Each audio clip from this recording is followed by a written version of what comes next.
Nemo, Manu, Minos, Mises, Moses. And as far as the Ten Commandments, they are taken outright from spell 125 in the Egyptian Book of the Dead. What the Book of the Dead phrased, "I have not stolen," became "thou shalt not steal."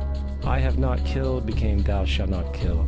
"I have not told lies," became "thou shalt not bear false witness," and so forth. In fact, the Egyptian religion is likely 95% of the foundation of the Judaico-Christian theology. Baptism, afterlife, final judgment, virgin birth, death and resurrection, crucifixion, the Ark of the Covenant, circumcision, saviors, Holy Communion, Great Flood, Easter, Christmas, Passover, and many, many more are all attributes of Egyptian ideas long predating Christianity and Judaism.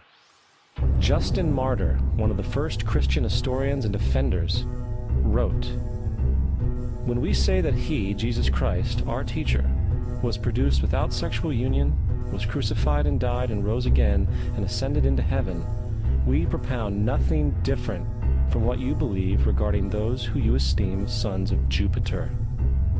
In a different writing, Justin Martyr said, "He was born of a virgin, accept this in common with what you believe of Perseus." It's obvious that Justin and other early Christians knew how similar Christianity was to the pagan religions. However, Justin had a solution. As far as he was concerned, the devil did it. The devil had the foresight to come before Christ and create his characteristics in the pagan world. Fundamentalist Christianity, fascinating. These people actually believe the world is 12,000 years old. Swear to God. I actually asked one of these guys, okay, dinosaur fossils. He says, dinosaur fossils? God put those here to test our faith.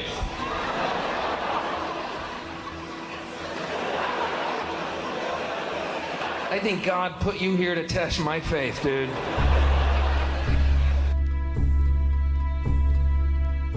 The Bible is nothing more than an astrotheological literary folk hybrid, just like nearly all religious myths before it.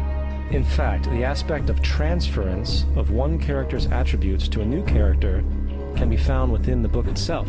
In the Old Testament, there is the story of Joseph. Joseph was a prototype for Jesus.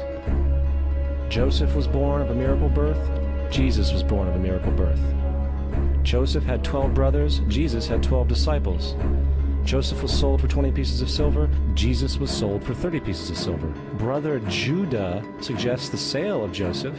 Disciple Judas suggests the sale of Jesus. Joseph began his work at the age of 30. Jesus began his work at the age of 30. The parallels go on and on. Furthermore, is there any non-biblical historical evidence of any person living with the name Jesus, the son of Mary, who traveled about with 12 followers, healing people and the like? There are over 40 well-documented historians who lived either during the period of Jesus' supposed life or soon after, who combined have enough literature to fill a small library. How many of these historians document this spiritual leader? Not one. There is no evidence of any man known as Jesus in the historical record of that period, which fits any broad stroke of his supposed biblical life. You would think that a guy who rose from the dead and ascended into heaven for all eyes to see and performed the wealth of miracles acclaimed to him would have made it into the historical record. It didn't, because Jesus, either as a person or a Messiah, did not exist.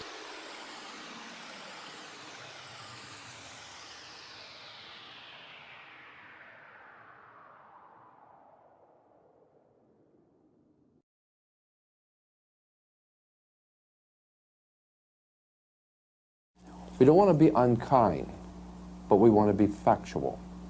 We don't want to cause hurt feelings, but we want to be academically correct in what we understand and know to be true. Christianity just is not based on truth. We find that Christianity was in fact nothing more than a Roman story, developed politically.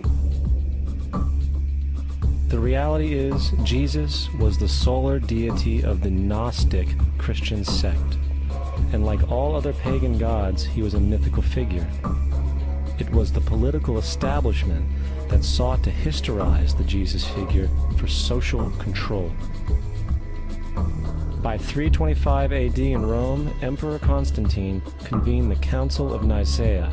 It was during this meeting that the New Testament was firmly defined, and thus began a long history of Christian bloodshed and spiritual fraud.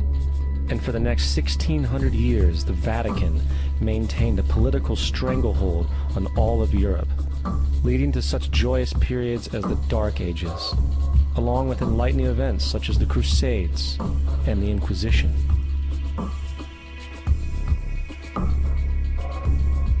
Christianity, along with all other theistic belief systems, is the fraud of the age. It serves to detach the species from the natural world, and likewise each other. It supports blind submission to authority.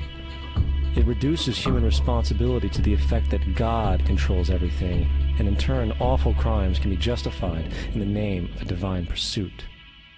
And most importantly, it empowers those who know the truth, but use the myth to manipulate and control societies. The religious myth is the most powerful device ever created and serves as the psychological soil upon which other myths can flourish.